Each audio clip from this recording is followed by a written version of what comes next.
People on the internet are going wild about this, so let's talk about it. After only 46 seconds, Italian boxer Angela Carini had to quit while she was fighting her opponent Iman Khalif during the Olympics. Allegedly, Iman was disqualified in the 2023 World Championships for failing a gender eligibility test, but listen to this. Angela felt severe pain in her nose after the opening punches and had to quit because of that, but people are assuming that Iman is a guy. And it's causing so much controversy right now, but allegedly these are Iman's childhood photos. Here's another one. She was disqualified from the 2023 World Championships for having high levels of testosterone. Now, it does state that she's a female in her passport, and that's how she was able to fight in the Olympics. What do you guys think?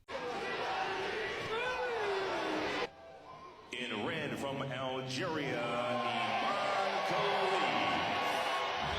Coin rouge dans le coin bleu pour l'Italienne Angela Carini. If it looks like a duck and quacks like a duck, it's probably a duck. But you can't say the same about women. Determining sex quickly is more relevant and necessary to women's safety than men's. But both sexes are able to determine if a person is male or female with high accuracy, and are capable of discerning the difference from a young age. One study found that by 3 months of age, infants can perceptually distinguish faces based upon differences in gender. This accuracy continues even when other cues are removed. As Lenny notes in Sex Discrimination, how do we tell the difference between male and female faces? People are remarkably accurate, approaching ceiling, at deciding whether faces are male or female, even when cues from hairstyle, makeup, and facial hair are minimized. Dench reported in What's the Difference Between Men and Women? Evidence from Facial Measurement, that even when using photographs of adults in which hair was concealed by a swimming cap, subjects performed with 96% accuracy. Although not needed to determine a person's sex, often clothes, hairstyles, behaviors, and other accessories are used to signify sex, which is often conflated with gender. Gender, the expectations and stereotypes placed on a person because of their sex, leads to the exaggeration of these sex differences as desirable behavior. Often, it is women who face the brunt of these exaggerations and their resulting detriments. Susan Brownmiller wrote of this phenomenon in Femininity. She writes, "Femininity pleases men because it makes them appear more masculine by contrast, and, in truth, conferring an extra portion of unearned gender distinction on men, an unchallenged space in which to breathe freely and feel stronger, wiser, more competent, is femininity's special gift." One could say that masculinity is known to please women, but masculinity is known to please by displays of mastery and competence, while femininity pleases by suggesting that these concerns, except in small matters, are beyond its intent. How I do different things with my extra long nails. Picking a coin, use the side of your thumb and index finger. Opening a can, use side of your index finger and thumb. Wiping my bum, use enough tissue and common sense.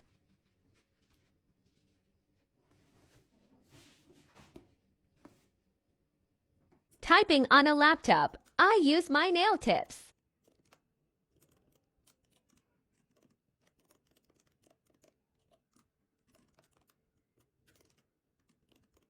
Writing.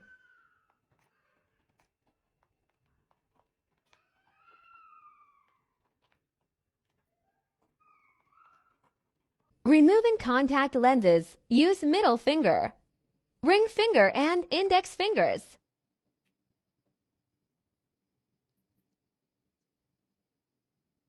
Putting on contact lenses.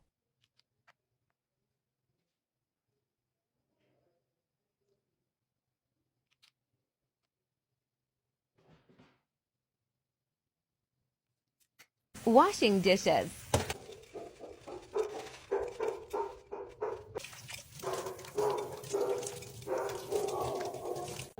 Bernard Rudofsky, a provocative social critic, has theorized that men find deep sexual excitement in the hobbling of women. Such a statement is darkly inflammatory, but impossible to dismiss. To envision a Chinese nobleman's wife or courtesan with daintily slippered 3-inch stubs in place of normal feet is to understand much about man's violent subjugation of women. What is less clear is the concept of exquisite feminine beauty contained within the deforming violence. the sensuous incapacitation and useless ornamental charm perceived in the fused, misshapen bones.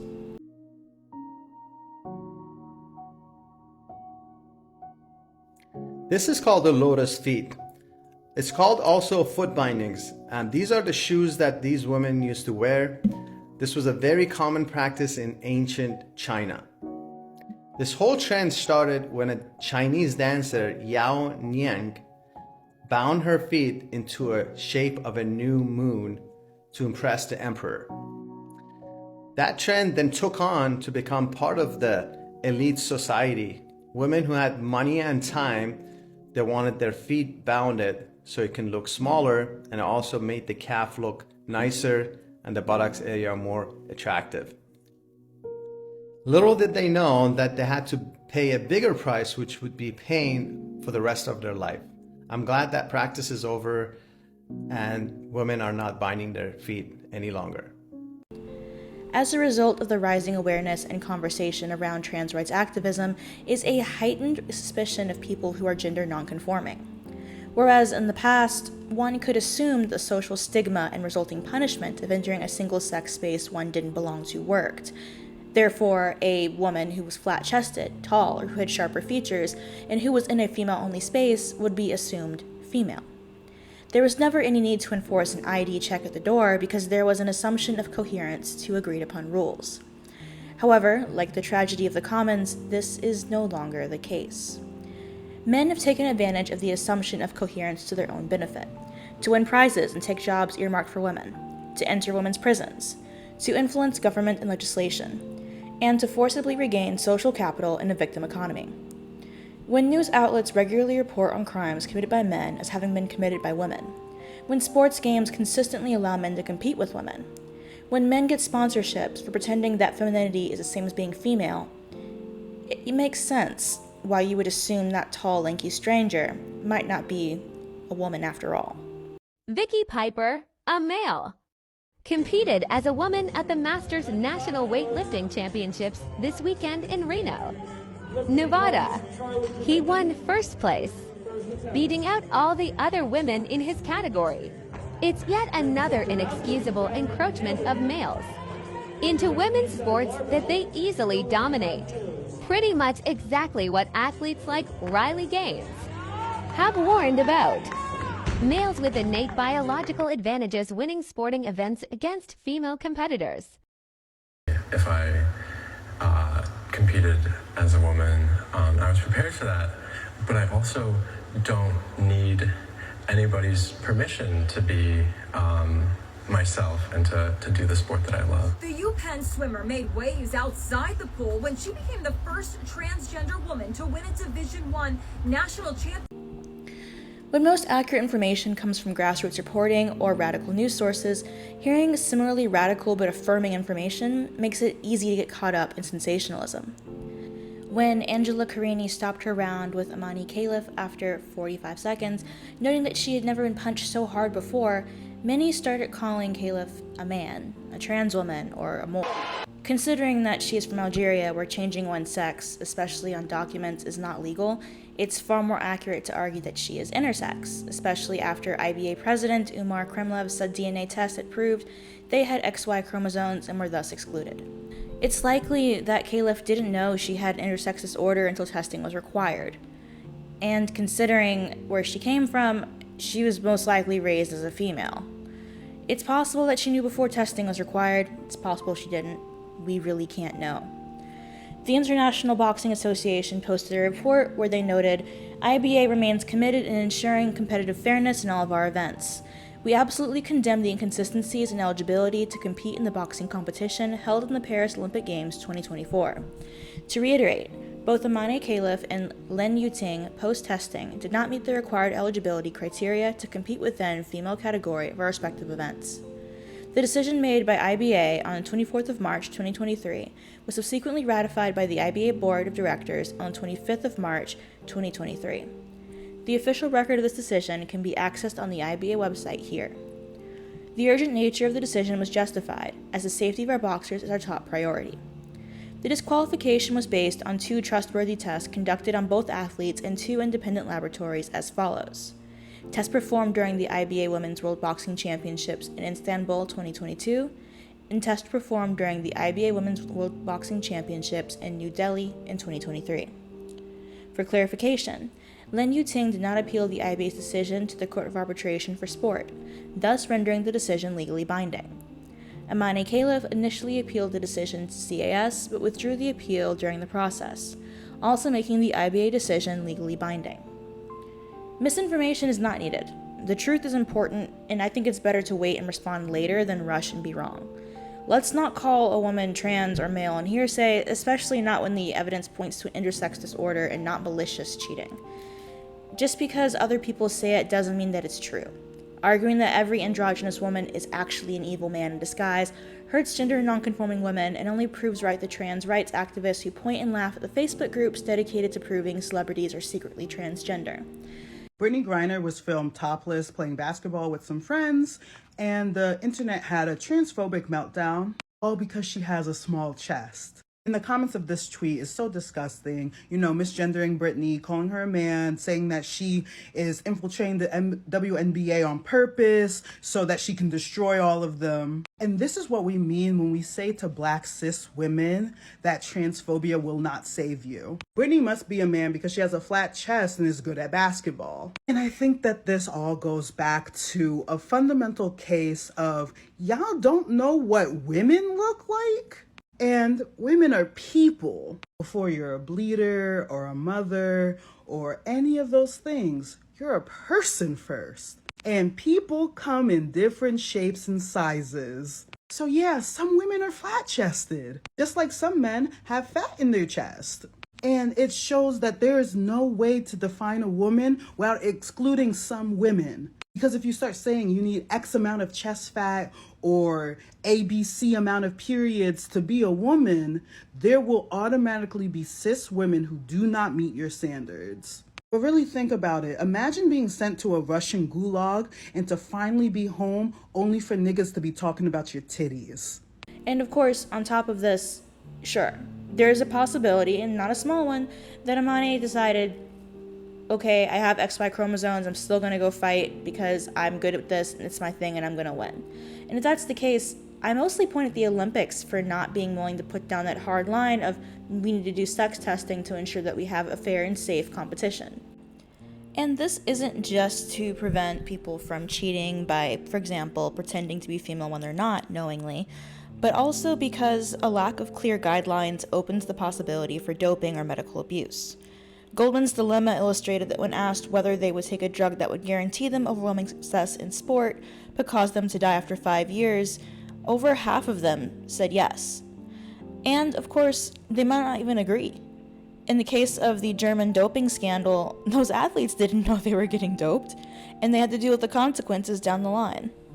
The most famous doping scandal to ever happen in swimming went down at the 1976 Olympic Games. The majority of the East German athletes were doping, but they didn't even know it. East Germany passed a secret policy that allowed officials and coaches to give athletes steroids to improve performance.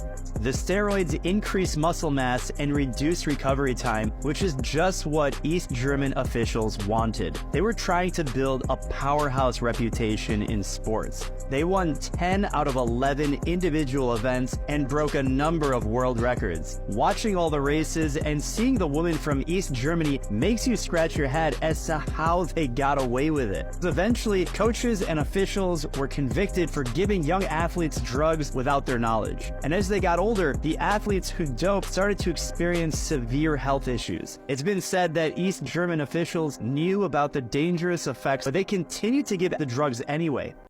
What I will say is being intersex evidently can provide an advantage in women's sports, as well as a danger to competitors. It's interesting how many intersex athletes end up in professional and international levels. Measuring testosterone is not necessarily the best way to draw the line, but there should be standardized tests for the safety and fairness of competitors, especially in contact sports. Chromosomal testing is probably the best way forward, regardless of gender identity or the letter on a person's passport, especially in higher level sports. Similarly, there exist trans-identified people who do pass well enough to be mistaken for a different sex, and sure, their entrance to single spaces that match their sex would be jarring. However, they are a minority who choose that path, and thus they are responsible for their own safety and for the comfort of others. You choose to make it difficult to recognize your sex, but that does not remove the responsibility to adhere to social rules that exist to preserve safety and privacy. To exist in a society, we must make sacrifices. Only using single-stall bathrooms or competing in the open category of sports are not big ones. Or at least, they're no more unfair than any other medical or health issue that restricts you from joining a certain industry. For example, if I want to be a trucker, well, I can't find any company who will give me the chance to learn how to get a commercial license because of my type 1 diabetes and the perceived risk that I might hurt someone. Same thing goes for being a pilot or a flight stewardess.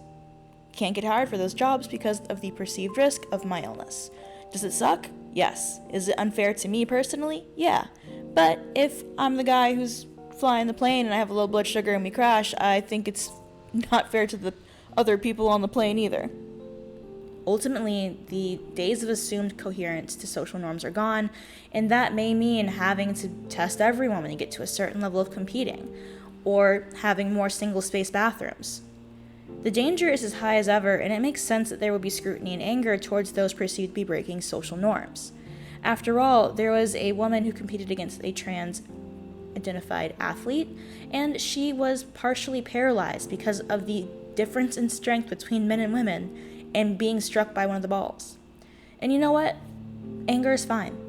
But like a sharp knife, we need to know where to aim it, because you can't unstab and you can't unsay it. And it'll be far more embarrassing to have to apologize down the road than it would be to just wait for more information. They asked these athletes if you could guarantee them a gold medal, but they would die 5 years later. Yeah. Like, how many of them would do it? It was like an overwhelming, 80-something%, right? What makes you think if we allow this, that you are not going to see men start to do that with the intent, purely they're willing to change their sex because they want to win so bad? This, dear viewers, is where we part. I'm going to just put it there.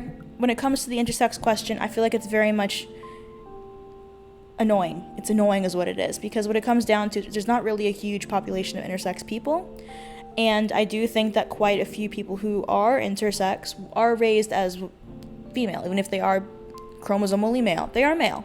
Amani may definitely be male, but if you're raised as a female, socialized as one, treated as one, live as one, I think it's a little bit more of a different story than transgenderism, where it's a man who just decides, oh, I want to be a female today. That's not to say that they should get special privilege and be able to have this advantage over other athletes. It's just saying that I think that there's more standing for I believe in arguing myself. for I know I'm still a woman. referring to Amani as a woman. Anything that comes along with it, I accept it, you understand? The Because regular at the end of the day, I know I'm Mulvaney different. type, if that I makes don't sense. really care about Obviously the still a medical man, terms, what they but, tell me, my like, testosterone, being born, there's so many without other uterus, arguments we could be having that being are born more with internal relevant than testicles. Those don't make me Anyhow, less if a you woman. guys have any comments, It's questions, just or the concerns, differences let me that know in I the was comment section born down with, below. I'll see and you I guys next embrace time. them. World Bye. Athletics has 15 years of data, observations and information directly from DSD athletes in our own sport that show that high testosterone levels do provide an unfair advantage in the female category. They're saying that their guidelines are necessary, reasonable and proportionate. They may say whatever they want to say. At the end of the day, the fact remains the same. What Do you they have- say is nonsense.